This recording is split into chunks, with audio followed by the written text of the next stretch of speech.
আসসালামু আলাইকুম রহমতুল্লাহ। প্রিয় দর্শক, আপনারা সকলে কেমন আছেন? আশা করি ভালো আছেন। সারা দেশের ঈদের দিনকে সামনে রেখে দেশে কালবৈশাখী ঝড়ের আভাস দিয়েছে আবহাওয়া অধিদপ্তর। আসুন বিস্তারিত জেনে নিন। প্রিয় দর্শক, আপনারা যদি আমাদের চ্যানেলটিতে একদম নতুন হয়ে থাকেন তাহলে অবশ্যই চ্যানেলটিতে সাবস্ক্রাইব করে বেল বাটন অন করে রাখবেন।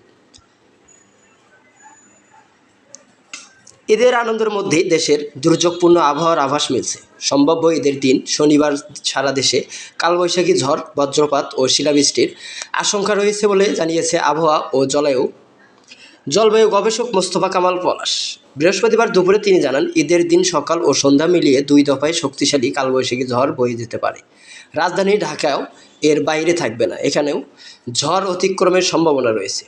তিনি বলেন, ঈদের আগের দিন মধ্যরাতের পর ভারতের বিহার, পশ্চিমবঙ্গ হয়ে ঝড়টি বাংলাদেশের রাজশাহী, রংপুর বিভাগে প্রবেশ করে ধীরে ধীরে ময়মনসিংহ, ঢাকা, সিলেট, চট্টগ্রাম বিভাগের উপর দিয়ে অগ্রসর হতে পারে।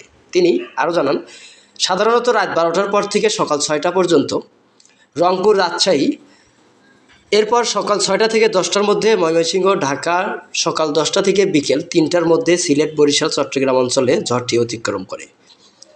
সে অনুযায়ী ঈদের দিন সকাল 7টা থেকে 10টার মধ্যে ঢাকায় কালবৈশাখী ঝড়ের আঘাত হানতে পারে, তবে নির্দিষ্ট সময় এখনই নিশ্চিতভাবে বলা যাচ্ছে না বলেও উল্লেখ করেন তিনি। এছাড়া ঈদের আগের দিন পরের দিন দেশের বিভিন্ন স্থানে ঝড়, বজ্রপাত ও শিলাবৃষ্টির সম্ভাবনা রয়েছে। এদিকে আবহাওয়া অধিদপ্তরের 5 দিনের পূর্বাভাসে বলা হয়েছে, দেশের বিভিন্ন স্থানে বৃষ্টি বা বজ্রসহ বৃষ্টি হতে পারে। কোথাও কোথাও শিলাবৃষ্টির সম্ভাবনা রয়েছে। এ সময়ে তাপমাত্রা কিছুটা কমতে পারে, পরে আবারও বাড়তে পারে।